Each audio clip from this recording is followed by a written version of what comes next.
and then you go our separate ways. Hello, everybody, and welcome. I don't know if you caught that first part. Welcome to Empower Hour. You are here with Coach Jim, Coach Amy, and Coach Angelito. And today, after we introduce ourselves and talk about our superpower, we're going to actually talk about the topic of the grass always looks greener over there, but does it? And what I mean by that is it always seems like whether you're coaching a specific whatever and you're looking over and you see somebody else, oftentimes it seems greener over there, but is it?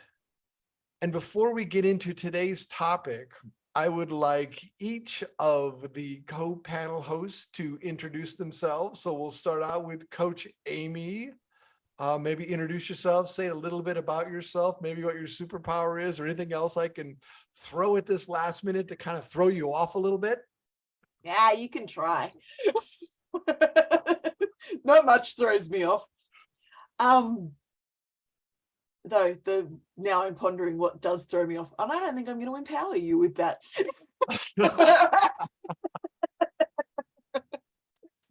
And my intention was not to throw you off. It was for you to tell everybody who you are and what your superpower is.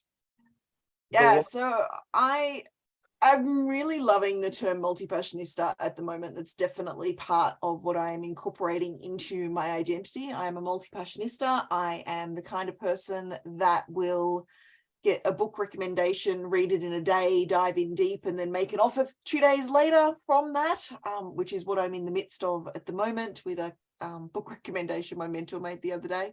I think she's regretting, because she wanted to use it in our next session. I think she's regretting having empowered me with it because I've now run off and done 1,000,001 things and I've exceeded her. So that's definitely one of my superpowers, is the ability to absorb information rapidly and then convert it into either a program or a quiz. I did that with a client last week. He sent me a book and he's like, I'm working on this and I want a quiz. And I'm like, awesome, let's do it. So my superpower is the ability to absorb information and then put it into language. And I do that for myself in my own business, but I do that for my clients. They come with a range of ideas and then I turn it into a program, a quiz, a package, whatever it is that they're needing. And it's fun for me. And I do 1,000,001 other things, but that's the superpower I feel like sharing this morning. That is quite beautiful. Angelito, if you would share your superpower, and then we have a guest. So I'm going to have Debbie. Debbie, you're going to, when the time comes, you're going to tell us what your superpower is and what type of coaching you do. But Angelito? Hi, everyone. Welcome. Glad to be here. Thanks for inviting me, Jim. Nice to see Amy and Debbie. When I think about my superpower, I think my ultimate superpower is having that care for my clients. Like, I actually care about my clients. That I consider a major superpower.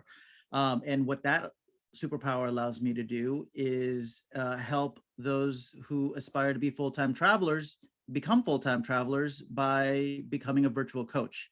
Because while you're traveling out there, you need a way to make income. And virtual coaching is the way to make that income that helps you feel fulfilled and make money and serve other people at the same time. Having experienced all the other different ways to make money, I can't say all, but a lot of different ways to make money online to fund my travels, virtual coaching has been the one that's been the most sustainable and fulfilling. So that's what I do. I love it. I love it that you actually say fund your travels. Oh yeah. Yeah. It's one of the things I admire, your virtual coaching anywhere in the world. So and you also get to make an impact, that little thing of making an impact. Yeah. Yeah. Beautiful. Debbie, tell us about your coaching and what is your superpower, and welcome to the show. Good morning, everyone. I am in Queensland, Australia. So we're coming into summer here. This morning is how I would like all summer to be. It's absolutely glorious here. It's just that little bit cool first up, and then it's going to be a beautiful day. I'm not doing coaching as such at the moment. I'm actually reassessing what I'm doing and looking for, and I know this kind of doesn't fit with Amy, I'm looking for the thing that I can do consistently that is going to move me forward. The thing that I can kind of feel comfortable with, to stick with, to be consistent with. That's gonna lights move you me up. forward. Yeah, that lights me up. That lights you up. That fills the needs that I have, but also then fills the needs of the people that identify with whatever it is that I choose to do next. That's brilliant. And actually, it's interesting, Amy, because speaking of books, I'm doing a book with a book club. We just finished one book and we're starting with another book. And the first book that we did so rocked my world that I'm actually taking some of the exercises from the first book into the second book. So Nice. kind of interesting. Kind of the growth is kind of interesting.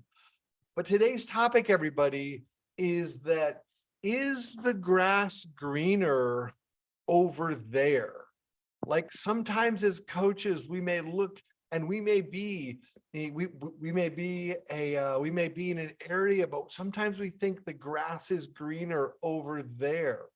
My question is it? And then my comment is, the grass is greener where you water it. So Did you comment. just answer your own question? I kind of did, didn't You I? just ruined the whole topic. So I'm just kidding. I can't ruin the whole topic. There's four of us. There's no way for I me know. to ruin the whole topic. That's just the lead in comment asking for Yes. rebuttal, probably. Exactly. Thank you, Debbie. Yeah. If I can, I guess when I've part of this whole reconsidering thing is looking back at what I've done, where I've been, who I've been over the course of my life. And in many ways, I feel like I've had a really blessed life. I have, pretty much everything that I've turned my hand to, I have been, pretty good at, and been able to do. And I've basically followed the breadcrumbs. There'll be something interesting come up and I'll follow it, or there'll be an offer somewhere and I'll go and take it up. But I haven't had a deliberateness in that. Is it taking me where I want to go? Is it building, is it building the life that I want? And I guess, that's kind of got me to the point of what is it that I really want? Who is it that I want to show up for as? And, and the other thing that's done for me is, so all the following the breadcrumbs and just doing whatever's on offer, and going where people offer me stuff, and being good at whatever it is that they offer me or that I choose. That's got me to the point where I'm not financially secure, and I'm not I don't really know who I am. I don't really know who I want to be now. So and that's possibly that's a little bit of your grass is greener. I've been kind of going where the grass is green, but it's kind of got me to the point where what sort of grass do I actually want, and what grass do I want to cultivate to be rewarding, both emotionally and community wise and financially. Yeah, and just so you know, I just kicked the record button on because I'm not going to forget it this week. So That was why I kind of went back and right, you have to kind of acknowledge that. contextualized what I was saying. So this is the Empower Hour. This is Jim Paconin, and I am here with some coaches, and we were talking about, is the grass greener over there? So Amy or Angelito, thoughts? Where is May I? grass? You may, Angelito. All right. So, well, one, I don't deal with grass. I deal with blue skies because I love being up in the air. Another is if your life and your business looks more like a drought, of course, the grass is going to be green anywhere else other than where you are. The key is to learn how to water that grass if you choose to stay there. If you think that where you are, where your grass looks more like dirt, and you want to build it and you want to make it happen, then you have to learn the skills to water that grass appropriately. And it's not just about watering the grass, is knowing when to water the grass, how often to water the grass, and take care of it and cultivate it so that it doesn't go dry again. So that is my viewpoint on that. So you got to decide whether or not you want to stay where you are. And if you do, you have to learn how to grow that grass. Other than that, go find a place where you do want to go, and that grass might be green in the beginning, but if you still don't learn how to cultivate it and nurture it and make it grow, it's going to eventually go dry as well. So the key is, it's not where you are, it's the skills that you know inside that can water the grass and make it green. Wow. That's the longest I've ever spoken in metaphors. That was pretty good in all metaphors. Yeah. But we can get specific if you want. Well, yeah. So depends on what grass we're talking about. After Amy talks, take that from metaphors to some very specific. Can I talk? Okay. Let me talk in place of Amy, just as a jest. Oh boy. Amy's over there. I'm everywhere. Grass is always green wherever I am. Amy, do you want to reach through and I hope I had that liberty. Thank you so much for. You absolutely have the liberty. You are so far off my current thought though. Okay. So tell me about your current thought. So there's always the grass is greener where it's watered, but the other saying that comes up, I can't remember which of my mentors taught me this, and I wish I could. Normally I hear their voice in my head when I'm or tapping into a mentor. The grass is greener where it's fed on bullshit. And that was instantly when you said that was the first thought that came up. So yeah, the grass is greener where it's watered, absolutely, and watering your grass and nurturing it. But the grass is greener where it's fed on. Well, and yes, fertilized, but really went to fed on bullshit. And it's also filled with great mushrooms. It would be filled with great mushrooms. There are some coaches that are great bullshitters.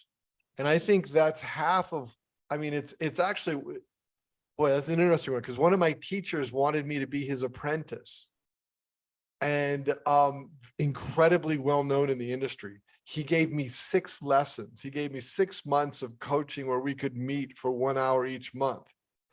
Of those 6, how many do you think were extraordinary? We've had this conversation, so I'm not going to cheat. We have. One of the 6 was extraordinary. One wasn't even worth the time because he was so in his own ego about, like, he didn't even acknowledge where I was. And then the other 4 were just par, and I had to decline him working with him because I'm like, these 6 months, only one was exceptional. If I'm to spend the kind of money that you're looking for, I needed each one to be exceptional. I needed you to be on point.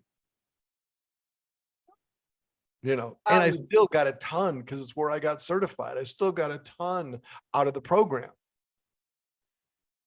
I think there is so many deceptive practices in the coaching world that are in play, but it's also very easy, this is shifting the metaphor slightly, but very easy to compare what people see on social media to what's actually going on in our life.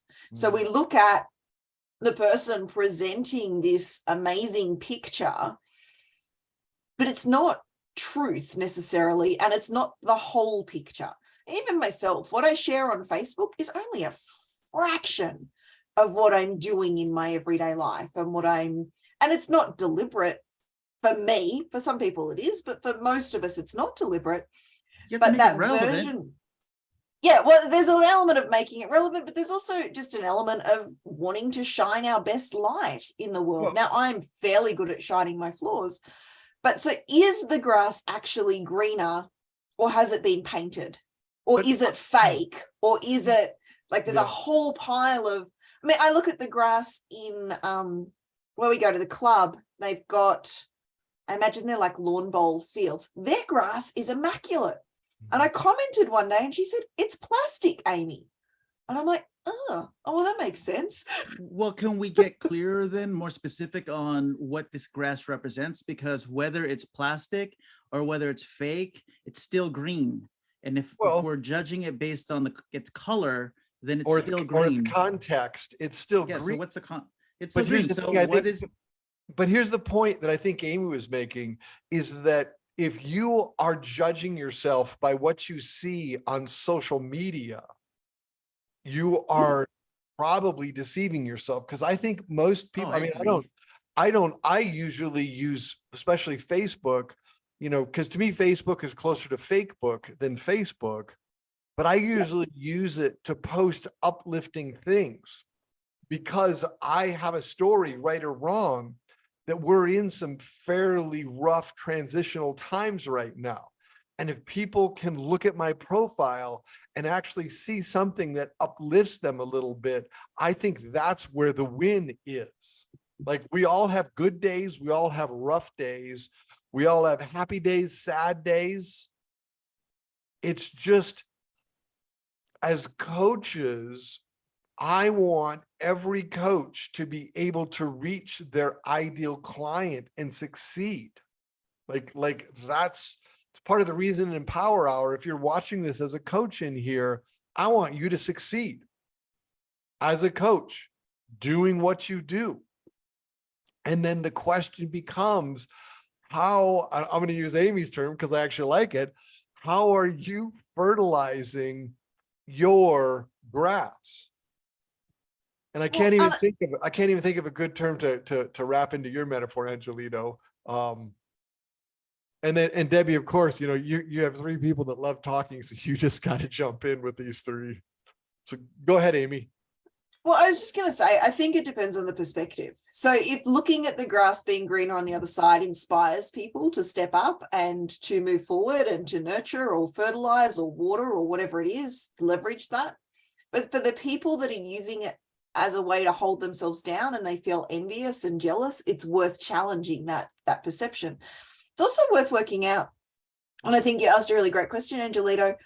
What does the grass represent for you? So is the grass greener? Is green the piece that matters? Do we need green grass? What's the purpose of green grass? I mean, it looks pretty, but it doesn't really do much. I'd rather have a vegetable garden. So my chickens got taken by a fox a couple of weeks ago. My husband still hasn't replaced them. He's got about a week before I stop submitting and following his lead and go and buy my own freaking chickens. But I'm trying this feminine communication thing. But there's no grass when we've got chickens. So at the moment, that little patch where the chickens normally live is starting to get grass come back. But generally speaking, it's dry and it's bare, and I've got to pick grass and throw grass into it because the chickens will tear it all down. I don't know how many other people have had chickens. But there's eggs. There's disposal machine, like they get the raw veggies and they get the whatever comes out of the kitchen the kids don't eat, which is why I miss the chickens, because I hate seeing food wasted. I much prefer to give it to the chickens and have it turned into eggs. The grass is not greener there, but I don't want green grass. I want eggs. So it depends what we're searching for as well. but figuratively, the grass is very green there because you're turning waste food product into eggs. I mean, where I store my travel trailer and What so are my, we talking about? Now we're well, talking about eggs and no, we're talking chickens. about chickens because here's the thing, We're gonna be talking like about the whole farm soon. well, and if the discussion goes there, we're going to talk about the whole farm, and Debbie's really going to jump in because she's got a horse farm, right? But I do know one of the beautiful things about having chickens, and if is that you just like my buddy, he has this container of stuff that all goes to the chickens. What one time was thrown away now goes to the chickens. He goes out there, he throws it to them. And I tell you what, Saturday morning, I had fresh chicken eggs, and there is absolutely nothing better. It just warmed my soul and had me have an incredible day. I think when I talk about the grass being greener, it's like, what are you, as opposed to looking over at somebody else's coaching, basically, what are you doing to have your coaching be the best that it's going to be for you? Can I offer an example of like how, You've lost your ability to play in metaphors now. well, like I'll offer an example of how like I've applied the grass is greener in my life. So when my mom first got diagnosed with Alzheimer's, it was the first 5 years of it was crazy insane as her Yeah. primary caregiver. So I was traveling before that happened. In fact, I was actually ripped out of my 48 state road trip that I was on, and I only managed to do 27 states because on the 27th state, I got the call and I had to go home and help take care of my mom. During those rough patches, there were some pretty dark days where I would imagine the grass being greener everywhere else except for where I was. And so I turned to travel to go visit those greener patches of grass. And because I was unhappy with my situation and the situation in the environment that I was in, it was a very difficult and challenging situation. And what I learned through the experience, because I, traveled all over the place, even as my mom's primary caregiver, because we'd get a caregiver in while I was traveling because I was burning out. So to prevent burnout, we had to get a caregiver in to replace me while I go and recharge. So the grass was always greener on those in those other places. But what I've learned coming back, in fact, I'm in LA right now, and and there's caregivers, and I get a chance to still kind of be the sun again rather than the caregiver. I'm finding that the grass is green here too. So that going back to the very beginning, the grass is green wherever you make it. For me, I was escaping my drought. I turned to travel to escape my situation, to get away from it. And until I realized, wait, I have an opportunity to water the grass wherever I am. And I can't ever escape. Well, So I hope that was clear in terms of more like about- environment, right? say Because more about how you can never escape, because here's the thing, people escape with drugs, people escape with other addictions. As coaches, there are some, I mean, there was a time where I used to do workshops, and I would do 18 of those workshops a week, and I was escaping from reality because I literally, like, my identity got tied into that. I'm not there anymore.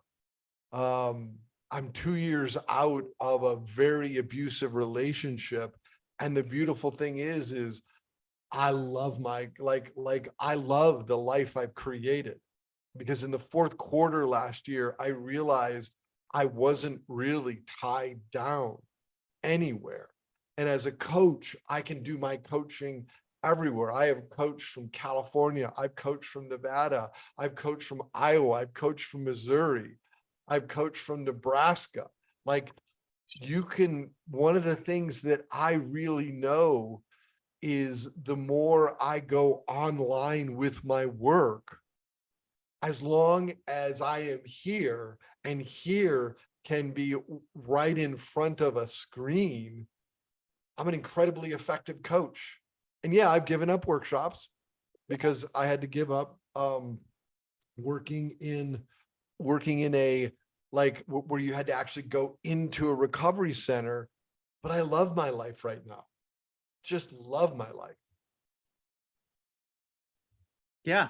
Well, I mean, Actually- it's because you've learned to water the grass. I'm sticking with the grass analogy, but like, because you've learned to water the grass Fertilize it too. wherever and fertilize it Yeah, fertilize wherever you because are. Because to me, Like- growth, like I was reading the last book I was reading, and I was with a client, and all of a sudden the opportunity came up, and I used one of the lessons from the book that I modified for me. And that opened up a whole new way that this client is looking at her life. And it was really quite beautiful. And just to be clear, I shared that story in the context of people who are unhappy with their current environment and looking towards other places, because in my niche, people want to become full-time travelers, right? And there are many different motivations to be a full-time traveler and keep traveling the world. And what I found is a lot of people tend to want to become a full-time traveler, yes, because they want to explore the world and discover new places and experience new cultures. That's all great. But there's also a little part where people are trying to escape their current situation because they're unhappy with where they are, they're unhappy with their environment, they're unhappy with a relationship, they're unhappy with the relationship with themselves. And the reason why I'm sharing that is because, yes, you can do that, and I will provide you with an option to do